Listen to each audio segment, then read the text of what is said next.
Hello friends, welcome back to my channel my mentor Viraj. आज मैं आपके लिए लेकर आई हूँ टक टाइम के सम्स जो कि ऑपरेशन मैनेजमेंट में पढ़ाए जाते हैं। तो चलिए शुरू करते हैं। स्टार्टिंग विथ व्हाट इज टक टाइम।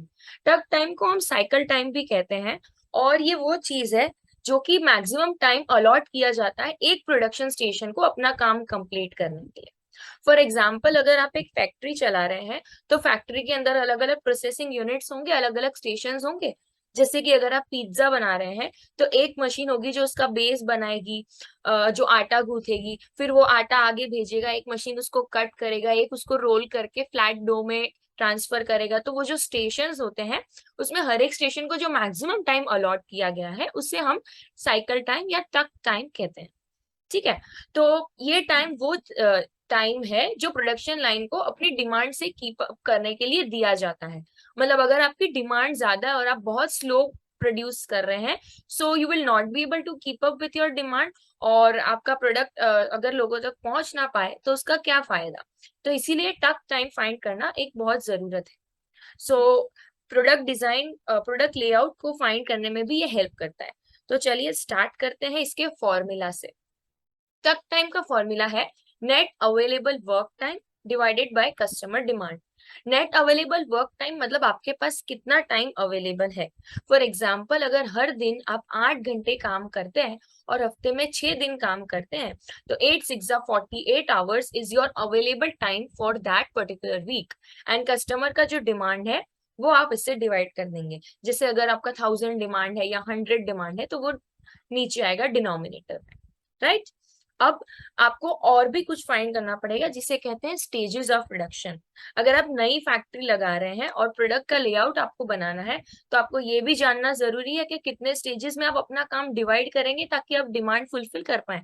तो इसीलिए नंबर ऑफ स्टेजेस, उसके लिए भी एक फॉर्मूला है जो कि है total work content divided by required cycle time. या फिर हम ये भी कह सकते हैं total operation time divided by टक टाइम। टक टाइम जो आप फाइंड करेंगे वो, और ऑपरेशन टाइम मतलब आपको एक्चुअल में कितना टाइम लग रहा है वो काम के लिए, वो आएगा न्यूमरेटर। एक छोटा सा क्वेश्चन भी देख लेते हैं। For example, a company works for 40 hours in a week. एक वीक में एक कंपनी के पास 40 आवर्स का टाइम है, 40 आवर्स वो कंपनी काम कर रही है। कंपनी की डिमांड है 160 यूनिट्स, वो भी वीक में ही दी है। तो ये आप थोड़ा ध्यान रखिएगा, अगर वीक में आवर्स दिए हैं तो डिमांड भी वीक में आपको चाहिएगी। या फिर अगर टाइम उस हिसाब से दिया हो तो आप वीक में मिनट्स में आवर्स में, ये थोड़ा आप कन्वर्जन का ध्यान रखिएगा। ठीक है। तो ये हमको क्वेश्चन में क्या पूछ रहा है, साइकिल टाइम क्या है ताकि हम डिमांड फुलफिल कर सकें।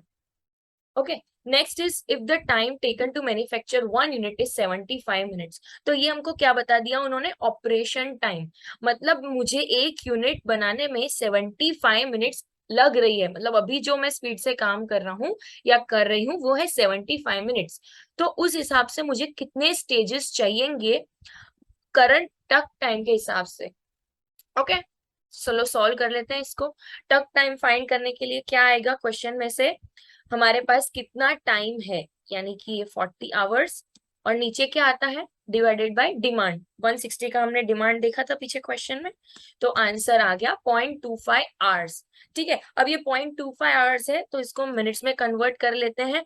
मिनट्स में कन्वर्ट क्यों किया, क्योंकि पीछे अब अगर आप क्वेश्चन देखेंगे तो यहाँ पे उन्होंने 75 मिनट्स यहाँ मिनट्स में दिया है, तो टक टाइम भी हमको मिनट्स में चाहिएगा, इसीलिए मैंने इंटू 60 कर दिया फॉर मिनट्स। ठीक है।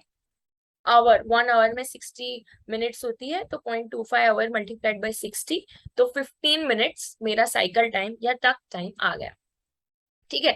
अब स्टेजेस भी रिक्वायर्ड कितने हैं वो भी फाइंड करने को पूछा गया है।